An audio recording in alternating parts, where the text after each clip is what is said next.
সবাই তো দূর দূরান্তের কথা বলছেন, বান্দরবনের মাথায় চূড়ার উপর কথা বলছেন।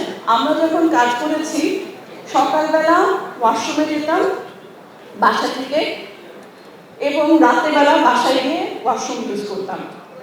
শুটিং হাউসগুলোর এত খারাপ অবস্থা, কোনো শুটিং হাউসে আমি জানি না এখন কি অবস্থা। আমি রিকোয়েস্ট করবো আর্টিস্টদের পক্ষ থেকে টাইলার্সকে, প্লিজ একটু টেকনিটি করেন আপনারা।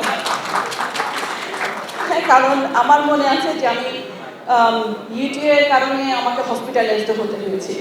তো এটা আমার সমস্ত আমার এখানে সবাই ছোট, সবার পক্ষ থেকে আমার একটা রিকোয়েস্ট থাকবে। সেকেন্ড হচ্ছে আজকে ওয়ার্ল্ড টয়লেট ডে।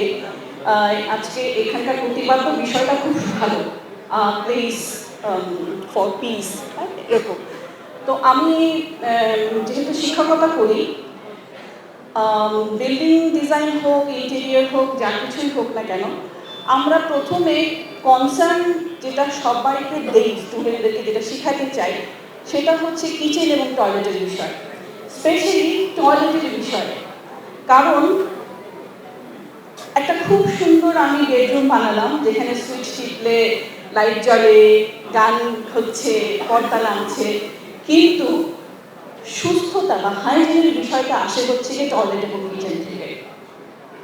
এবং সেই ক্ষেত্রে আমরা সবসময় স্টুডেন্টদেরকে একটা কথা বলি যে তোমাদের জন্য যা ডিজাইন করবে অবশ্যই এই যে আমাদের সাথে যারা হোম অ্যাসিস্ট্যান্ট থাকে তাদের টয়লেটটা আসলে খুব সুন্দরভাবে এবং তাদের জন্য যে প্রোডাক্টটা ব্যবহার করা হয় সেইটা খুব খুব ভালো প্রোডাক্ট হতে হয়, কারণ তাদের উপরে আসলে আমরা অনেকখানি নির্ভর করি। সুতরাং এদিকেও বলতে চাই যে এরকম ভালো উদ্যোগ, ভালো পণ্য ডেফিনেটলি সবাইকে এরকম একটা উদ্যোগে ইন্সপিরেশন দেয়।